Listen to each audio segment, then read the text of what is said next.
BTV, por favor. José Mourinho, boa tarde, uma vez mais para a BTV. Conhece bem as equipas italianas e a sua forma de jogar. É uma vantagem para o jogo de amanhã com o Nápoles? Não sei se será vantagem ou não. Se calhar demora menos tempo a analisar do que demoraria se fosse uma equipa ou uma cultura que eu não conhecesse, mas só isso, porque o facto de eu conhecer bem não significa que as dificuldades sejam menores ou que as qualidades que eles têm passem a ser inferiores. É uma equipa muito forte, ganhou dois Scudettos num curtíssimo espaço de tempo, que neste momento joga diferente daquilo que jogava na parte inicial da época, mas eu pessoalmente digo, infelizmente para nós, joga de modo diferente, porque eu gosto muito mais da maneira como eles estão a jogar agora do que aquilo que jogavam antes. SIC. José Mourinho, boa tarde. Nuno Luz da SIC. Daquilo que aconteceu no último jogo, que consequências e que conclusões é que tirou com a equipa para que neste jogo a equipa dê uma resposta positiva, porque perante as dificuldades que se conhecem do Nápoles é preciso uma equipa não falhar para poder derrubar uma equipa tão forte como a do Nápoles, não é? Acho que nós contra o Sporting fizemos um bom jogo. Fomos mais fortes do que um adversário que é o bicampeão nacional e que é efetivamente uma ótima equipa. Fomos penalizados por um início de jogo mau, com um erro individual ou de dois elementos, que é uma coisa que nos tem penalizado ao longo destas últimas jornadas, não é? Com o Bayer Leverkusen, por exemplo, foi, na minha opinião, o nosso jogo mais conseguido desde o primeiro ao último minuto, um jogo onde o empate seria já um resultado, quanto a mim, não a imagem daquilo que foi o jogo, onde fomos muito superiores ao Bayern. Acabamos por perder com um erro individual. No Chelsea fizemos um ótimo jogo, perdemos com um autogolo com o Casa Pia, tivemos outro autogolo contra o Nacional, ganhámos, conseguimos dar a volta, mas começámos a perder com outro erro individual. Ou seja, a equipa, na minha opinião, sob o ponto de vista da organização e da coesão tática, está muito mais forte. Mas quando tu chegas a este nível e cometes erros individuais, normalmente pagas por eles. Sport TV. Mister, muito boa tarde, Ricardo Capela, mais uma vez para a Sport TV. Mister, tem falado obviamente muitas vezes das ausências e daquilo que são as limitações que essas ausências provocam na sua equipa. Vai defrontar um Nápoles que já elogiou, mas que também tem muitas baixas para este jogo. Não me faça rir. Que baixas é que, não me faça rir. Que são mais... Sabe porque é que não me faz rir? Não me faça rir porque uma coisa é tu não teres Lukaku, mas teres Højlund. E mesmo tendo Højlund, tens Luka no banco. Portanto, não me faças rir com os jogadores que faltam, porque não ter Kevin De Bruyne, mas ter Scott McTominay e ter Elmas... Não me falem de ausências, porque as minhas ausências fazem-me chorar. Que não é aquilo que eu quero fazer, nem é aquilo que eu quero como filosofia nossa. Desde o momento em que nós perdemos o Luka Bacchio, por exemplo, que eu disse, pá, não quero chorar, quero tentar encontrar soluções. Mas no plantel do Nápoles, você vê a equipa que joga, você vê quem está no banco, você esquece de quem falta. E a origem daqueles que faltam significa só uma coisa, é que eles tiveram que mudar de sistema. E mudaram para um sistema que, para mim, fazem do Nápoles uma equipa melhor. A bola. Perdão, a bola. Boa tarde, José Mourinho. Nelson Feiteiro na bola. Queria lhe perguntar, pedir-lhe uma comparação entre o nível competitivo do futebol português e do futebol italiano neste momento. Olha, sinceramente não lhe sei dizer porque não vejo jogos do campeonato italiano. É assim que eu sou. Fixo-me onde trabalho, vejo os jogos todos possíveis e imaginários do campeonato onde estou e depois resta-me pouco tempo para ver jogos de campeonatos onde não estou. Aquilo que eu digo é que, de um modo geral, em Itália existe uma cultura tática elevadíssima, os treinadores trabalham todos eles muito bem o lado tático do jogo, há uma cultura muito forte ao nível das marcações individuais e dos duelos individuais, são equipas com uma fisicalidade muito grande e muito adaptadas a isso mesmo. E as equipas de melhor qualidade individual, como é o caso do Nápoles, como um exemplo dessas equipas, conseguem aliar aquilo que de bom fazem sob o ponto de vista tático com aquilo que de bom têm as individualidades fortíssimas que as equipas têm. Para mim o Nápoles é uma equipa fortíssima. RTP. Boa tarde, José Mourinho. Bruno Valério para a RTP. Hoje surgem notícias em Espanha de que o Real Madrid, ou pelo menos os adeptos do Real Madrid, gostavam de ter o interesse em que regressasse. Aquilo que eu lhe pergunto é se estas notícias dão... Diga? Se estas notícias podem... Não faça a pergunta de vocês, não...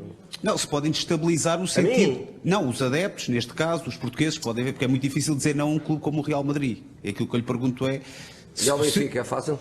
Não, mas aquilo que eu lhe pergunto é se quer deixar os adeptos do Benfica descansados relativamente a essa situação e fechar de uma vez o assunto. Obrigado. Nem sequer precisa de fechar, já está fechado. O assunto já está fechado. Foi você que o abriu. Não esqueça lá isso. Record. Mister, boa tarde, outra vez Rita Pedroso, Jornal Record. Não temos dúvidas de que continua muito confiante relativamente ao apuramento, diz que acredita que talvez os 9 pontos lhe sirvam. O Benfica tem neste momento 3, mas pergunto-lhe se este apuramento também lhe interessa ainda mais a pensar já naquilo que vai acontecer em janeiro. Se Rui Costa já falou consigo sobre a influência que este apuramento terá depois no investimento a ser feito e se no pior dos cenários está pronto para não ter aqueles reforços que quiçá queria. Nem sei por onde é que é de começar a responder à sua pergunta. Que é de facto uma pergunta, mas tem para aí 2 ou 3 ou 4 nuances que é difícil de agarrar nela. Como é que eu posso agarrar nela? Primeiro, não penso em mercado. E ao não pensar em mercado e ao pensar em tirar o que de melhor posso tirar dos jogadores que tenho e dos jogadores da formação, já estou a trabalhar de um modo onde estou a partir do pressuposto de que não há mercado. É assim que eu estou a trabalhar. Estou a partir do pressuposto de que não há mercado. Não lhe vou dizer quem joga amanhã e quem não joga. Não sei se o Benfica costuma dar depois os lotes convocados ou não. Mas só para ter uma ideia, e depois pode começar a fazer contas de cabeça. Amanhã temos nos 23 jogadores, não é? 11 mais 12. Nos 23 jogadores, temos 10 jogadores da formação do Benfica. E desses 10, 3 chegam pela primeira vez comigo. Portanto, estamos a falar inclusive de miúdos que chegam recentemente, nem estamos a chegar de jogadores como o António Silva ou o Tomás Araújo. Temos 3 que é verdadeiramente acabar de chegar e de entrar. Portanto, tudo aquilo que aconteça amanhã no jogo e a influência que possa ter no mercado ou não, ocupa 0 no meu pensamento, porque eu parto do pressuposto de que não há mercado. Depois, se houver mercado, muito obrigado, ótimo, precisamos, ajudará. Mas eu parto do princípio de que não há mercado. Partindo do princípio de que não há mercado, o resultado da manhã só interessa num aspecto que é o aspecto puramente desportivo e não no aspecto económico e de transferência. No aspecto puramente desportivo, eu penso sempre que, enquanto a matemática me der esperança, eu tenho esperança. Só a matemática pura é que me pode tirar esperança a qualquer nível, seja na Champions, seja no campeonato, seja noutra coisa qualquer. Só a matemática é que me pode tirar esperança. Não sei se 9 pontos chegam ou não, pode chegar, eu acho que 10 chegariam de certeza, o que significa que nem o resultado do jogo amanhã me podem tirar as esperanças. Vamos partir do pior pressuposto de todos. Perdemos amanhã e ficamos com 3 pontos. Temos que jogar com o Juve, temos que jogar com o Real Madrid. É difícil? É ultra difícil, mas continua a ser possível sob o ponto de vista matemático. Se ganharmos amanhã 3 e 3 são 6, 6 podemos chegar a 12, se empatarmos fazemos 4, podemos chegar a 10. Portanto, eu acho que qualquer coisa que aconteça amanhã não vai matematicamente acabar com o meu eu nem que é um sonho, é a maneira como um treinador tem que olhar para as coisas, tem que ter a sua gente até o limite daquilo que é possível, até o limite da motivação relativamente àquilo que é possível. Agora, como diz o Leandro, nós vamos olhar para o jogo da manhã a pensar que temos que ganhar e que ganhando amanhã, obviamente, ficamos com maiores possibilidades. CMTV não? Boa tarde, José Mourinho, Gustavo Lourenço, em direto para o Now e para a CMTV. O José Mourinho, quando chegou, disse que ia meter a equipa a morder mais. No último jogo, os jogadores deram uma boa imagem de agressividade, união, até o exemplo do Prestiani a sacrificar-se pela equipa. Já estamos quase a meio da época também, não há margem de erro nem na Champions nem na Liga. Acha que se tivesse começado a época no Benfica, estaria em posição de qualificação na Champions e não estaria a 8 pontos no campeonato? E disse também que é o treinador que diz que não ao Benfica, era capaz de dizer que não ao Real Madrid. Obrigado. Já são muitas perguntas numa só. Tens que escolher uma. A segunda, até porque a segunda já foi feita também. Eu não posso dizer que se tivesse começado que estaria melhor ou se tivesse começado estaria pior. Acho que é uma leviandade dizê-lo. Acho que é uma leviandade dizê-lo. Não quero entrar por aí, não, é uma coisa que eu não me sinto confortável a dizer. Senão depois também teria que dizer, se fosse eu começar o campeonato, não tinha começado o campeonato com este plantel. Mas não comecei. Foi o treinador anterior que começou, foi o treinador anterior que decidiu, foi o treinador anterior que pediu. Também me podia dizer assim, se ele tivesse cá neste momento podia estar melhor, porque estava com uma equipa que foi ele que escolheu, com jogadores que foi ele que escolheu. Talvez sim, talvez não. Acho que é uma leviandade ir por esse tipo de comentário. Eu pelo menos não sou capaz de dizer que comigo estaríamos melhor, não consigo. TV e CNN. Olá, Mister. João Pedro Roca, da TV e da CNN. Queria perguntar na resposta que deu em relação aos jovens, aquilo que pergunto é que tempo é que eles precisam para terem mais preponderância nas opções que vai ter, e se agora, se os jogadores que falou e os 3 meninos, um deles é o José Neto. Obrigado. O Neto está convocado amanhã. E se está convocado pode jogar. O que é que os meninos precisam? Os meninos precisam, fundamentalmente, que se errarem, que não os martelem. É a primeira coisa que eles precisam. Já é suficiente a pressão inerente à estreia, já é suficiente a pressão inerente a passar de um escalão etário para o escalão maior, para uma competição maior. Já é suficiente esse tipo de pressão, que acrescentar mais pressão a isso, acho que é a pior coisa que pode acontecer. Mas depois há sempre a velha história, que é os jogadores têm potencial, mas alguém tem que os meter lá dentro. Se ninguém os meter lá dentro, serão sempre jogadores com potencial, serão sempre jogadores com ponto de interrogação. que é que falta para terem mais tempo de jogo? É jogarem mais do que os outros. Se forem melhores do que os outros, jogam. O Scott McTominay que amanhã joga contra nós, houve alguém que o meteu lá dentro e houve alguém que disse Pogba fora e joga este. Tem que haver sempre alguém. E com o Zé Neto, esse alguém vou ser eu. Temos que encerrar aqui o bloco para os mídias de Portugal. Peço desculpa a quem não teve a oportunidade de fazer questões. Now for the Italian media, please. We start here. Ciao. Grazie. Quali sono le caratteristiche del Napoli e di Antonio Conte che lei apprezza di più e che naturalmente, visto la partita di domani, lei cercherà ovviamente di contrastare per far sua idea? Adesso il Napoli e Antonio Conte sono solo uno. Non parlare del Napoli è parlare di Antonio, e parlare di Antonio è parlare del Napoli.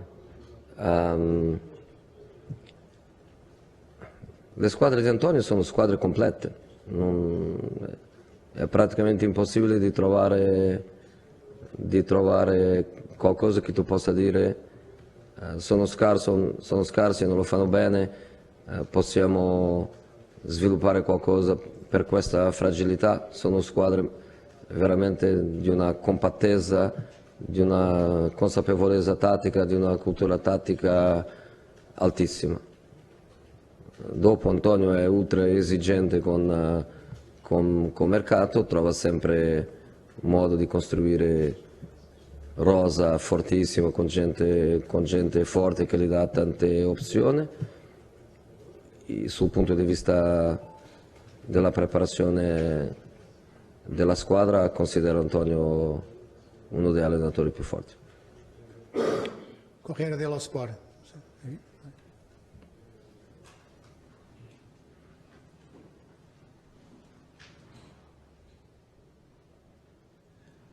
Buonasera mister. Ciao Marcello.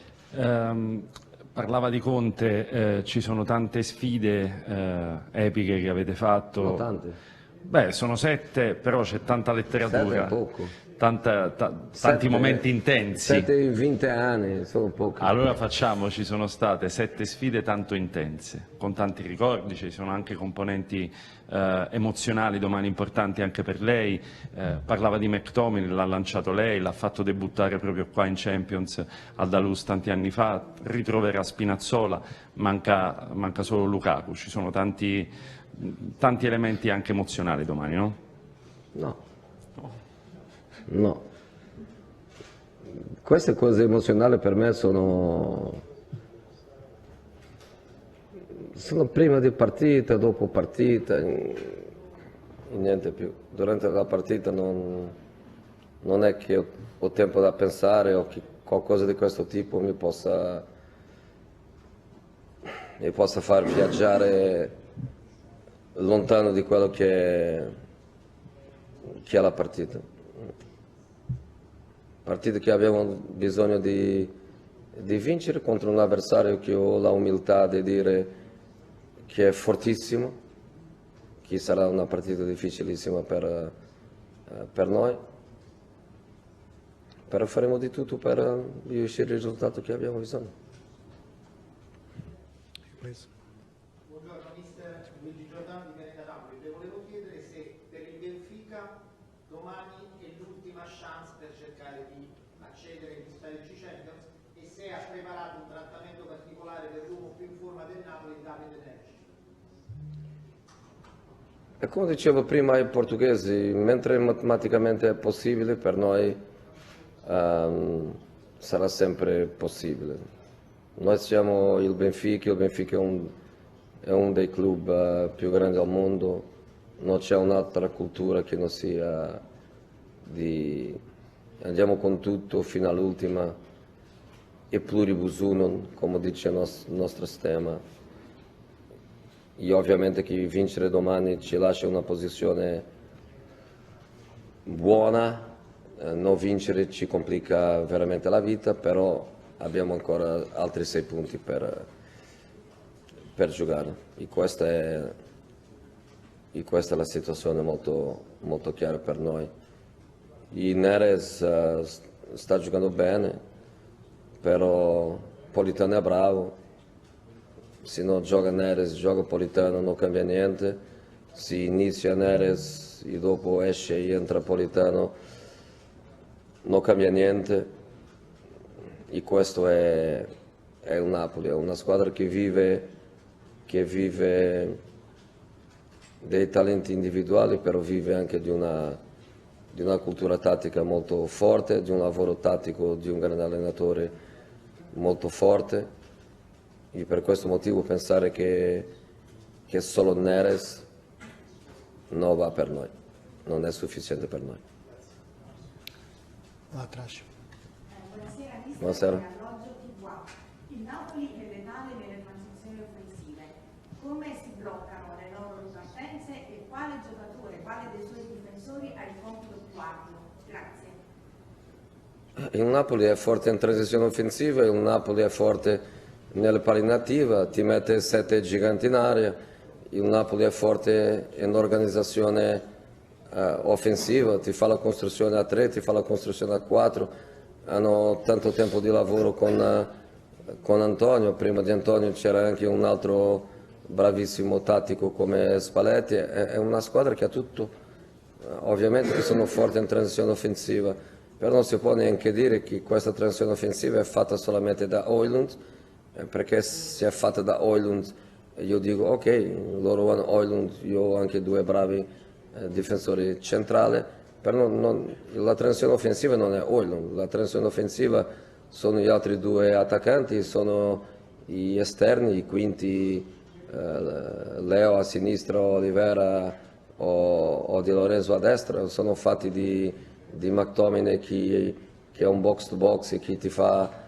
50 metri di sprint per arrivare in area. Anche la transizione offensiva loro non lo fanno di un modo individuale, lo fanno di un modo collettivo. È una grande squadra, come ho detto io. Creio que não temos mais questões. Obrigado a todos. Grazie mille, ciao. Ciao, obrigado.